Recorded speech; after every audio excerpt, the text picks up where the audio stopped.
Itu penting, itu juga menjadi penghambat itu. Penghambat orang mau bekerja dihambat dengan syarat-syarat ketentuan umur yang akhirnya maaf. Kawan-kawan jurnalis juga berdampak. Kawan-kawan misalnya yang sudah umur 40, 45 lantas karena umurnya tidak sesuai dengan syarat akhirnya apa? Hopeless mencari pekerjaan.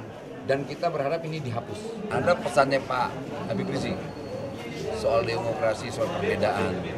Beliau tahu sekali bahwa saya kan pendukungnya Pak Jokowi kemarin ya 2014-2019. Artinya beliau punya pemikiran yang begitu luar biasa. Artinya perbedaan itu dianggap biasa dalam Islam, di FPI bahkan. Jadi ya selama ini narasi-narasi terkait radikalisme dan sebagainya sebetulnya sudah terbantahkan hari ini dengan saya hadir di markas besar FPI. Nah, kita mau ke depan ini kan bangsa ini coba sama-sama kita menatap bareng ya. Biar gimana pun Habib Rizik juga patriotik yang harus kita hormati. Beliau selain patriotisme ulama besar yang punya tempat tersendiri lah di masyarakat lah, kayak gitu kira-kira. Gimana? Ya soal pesan khusus yang pasti tidak ada lah, gitu. Dari Pak Prabowo juga tidak ada. Ini kan momen ini open house, datang silaturahmi, kan hal yang biasa, gitu. Pesan Habib ada nggak sih, pesan dari Habib soal pengentasan pengangguran itu tanggapan seperti apa? Lah iya itu wajib, itu bukan pesan Habib Rizik juga tapi pesan konstitusi.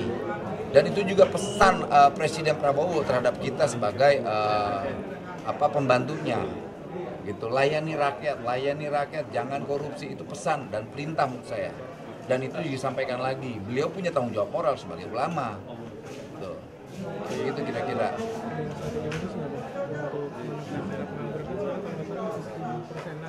Ya, kita pasti punya formula tersendiri. Pertama, kita akan melakukan kolaborasi terhadap kementerian lembaga soal rekrutmen tenaga kerja.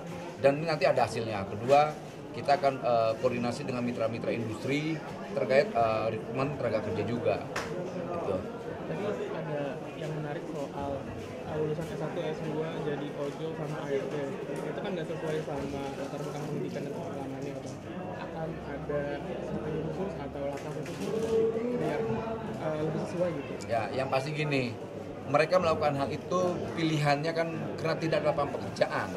Lalu itu kedua, ya ada syarat-syarat tertentu yang akhirnya mereka tidak masuk dalam syarat itu. Misalnya pekerjaan ini dibutuhkan hanya SMA, S1, misalnya mereka S2, yang gaji mereka saya kasihan. Nanti ke depan itu banyak lapangan pekerjaan sesuai spek dan pendidikan mereka. Gitu. Jadi kita akan cari lapangan pekerjaan sesuai dengan spek yang mereka inginkan. Gitu. Itu penting, itu juga menjadi penghambat itu. Penghambat orang mau bekerja dihambat dengan syarat-syarat ketentuan umur yang akhirnya maaf. Kawan-kawan jurnalis juga berdampak. Kawan-kawan misalnya yang sudah umur 40, 45 lantas karena umurnya tidak sesuai dengan syarat akhirnya apa? Hopeless mencari pekerjaan. Dan kita berharap ini dihapus.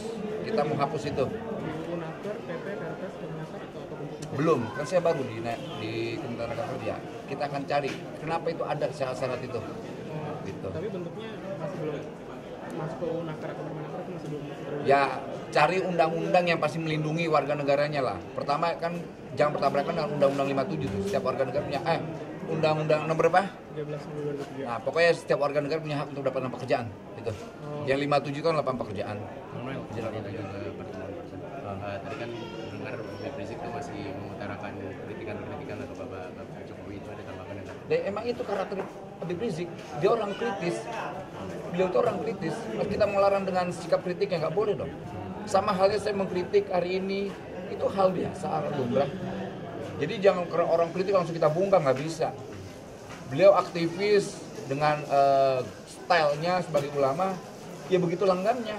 Dan dengan karakter saya juga langgam saya begini nih, gitu. Masa kita harus membatasi langgam orang, nggak boleh dong. Gitu. Saya hormati sikap beliau tadi, dan beliau juga menghormati sikap saya. Saya sebagai pendukung Jokowi, beliau anti Jokowi, dan itu kan biasa. Ada nggak kekerasan tadi tunjukin? Nggak ada kan? Oke, artinya pertemuan hari ini tuh ada serupa program itu. Ada lah, masa disuruh-suruh modal kayak saya malah mau jadi suruh. Yang bisa merintah saya pikiran saya dan keyakinan saya. Dan orang itu tahu semua soal itu. Tapi ada tujuan khususnya nggak sih Bang dari pertemuan hari ini? Apakah mendamaikan antara Pak Jokowi dengan Pak Rizik? Ya insya Allah semoga itu kalau seandainya itu yang kita inginkan, itu juga diinginkan oleh bangsa inilah. Antara dua tokoh bangsa ini, Pak Jokowi dan Habib Rizik, ini kan tokoh-tokoh yang punya tempat yang untuk bisa dihormati oleh kita semua. Gitu. Karena orang kan juga punya narasi besar di depan sana, jangan sampai tokoh dua ini ketemu, bahaya. Gitu. Karena kalau ketemu, kasus yang 58 itu yang kawan-kawan FPI ditembak itu akan terbongkar tuh.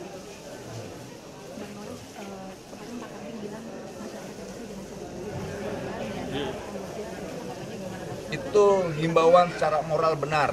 Karena kenapa? Yang kita takutkan kawan-kawan yang bekerja di Kamboja itu menjadi apa? Operator judi, scamming. Kalau enggak, mereka diambil ginjalnya tuh, dicuri organ tubuhnya.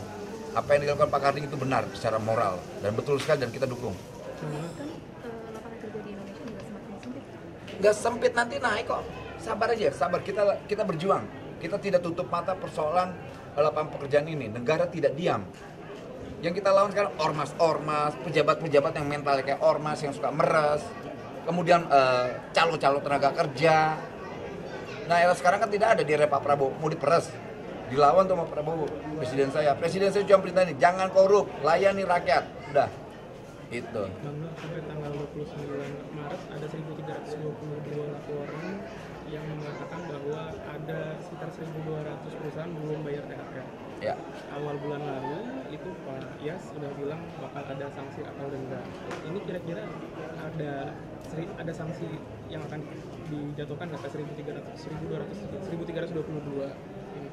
Karena itu yang jawab menteri saya, tanya ke menteri saya lagi dong.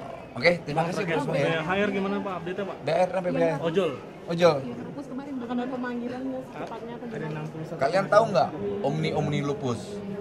Nah itulah ojek online itu atau aplikator itu. Perilaku mereka seperti rakus, greedy. Greedy, bayangkan mereka bukan dikasih 50.000 aja, bahkan masih banyak dari mereka yang tidak mendapatkan sama sekali.